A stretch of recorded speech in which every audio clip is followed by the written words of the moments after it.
A few months ago, I received a letter from a woman named Brenda Brees.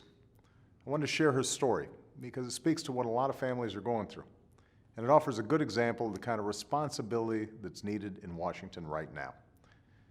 Brenda's a mom and a special ed teacher from Missouri.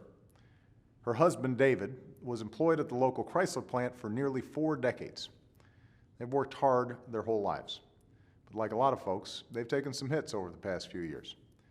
When the Chrysler plant closed, David had to take early retirement. His pension helps, but it's half of what he earned before. Meanwhile, because of budget cuts, Brenda has had to buy school supplies for her students out of her own pocket because it's her job and she cares about those kids. Money's been tight, but they're doing the best they can. And like so many families, they are sacrificing what they don't need so they can afford what really matters. This is what Brenda told me. I feel my family is frugal. We go to the movies once a month, but usually we just wait for them to come out on TV. I watch the food budget. We combine trips into town and use coupons, and we trim each other's hair when we need a haircut. So Brenda and her husband know what they can do without, but they also know what investments are too important to sacrifice. Their daughter Rachel is a sophomore in college with a 4.0 grade point average. The tuition's a big expense, but it's worth it because it will give her the chance to achieve her dreams. In fact, Brenda is looking for a second job to ensure, as she put it, the money is there to help Rachel with her future. Families across this country understand what it takes to manage a budget.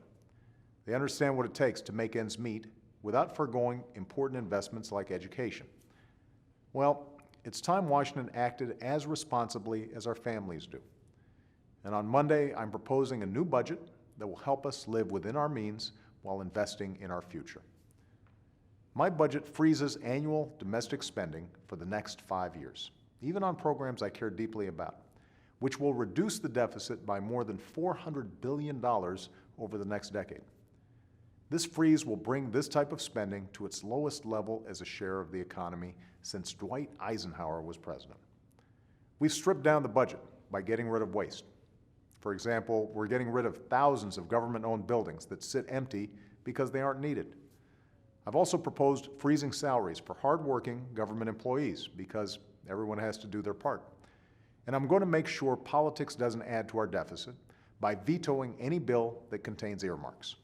And yet, just as the Brees family is making difficult sacrifices while still investing in the future, by helping, for instance, their daughter pay her tuition, my budget does the same.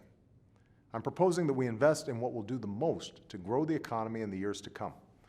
This means job-creating investments in roads, high-speed rail, and broadband. This means cutting-edge research that holds the promise of creating countless jobs and whole new industries like clean energy and biotechnology. And it means improving our schools and making college more affordable, to give every young person the chance to fulfill his or her potential and receive the job training they need to succeed. Because it would be a mistake to balance the budget by sacrificing our children's education. So after a decade of rising deficits, this budget asks Washington to live within its means, while at the same time investing in our future. It cuts what we can't afford to pay for what we cannot do without. That's what families do in hard times, and that's what our country has to do as well. Thanks so much.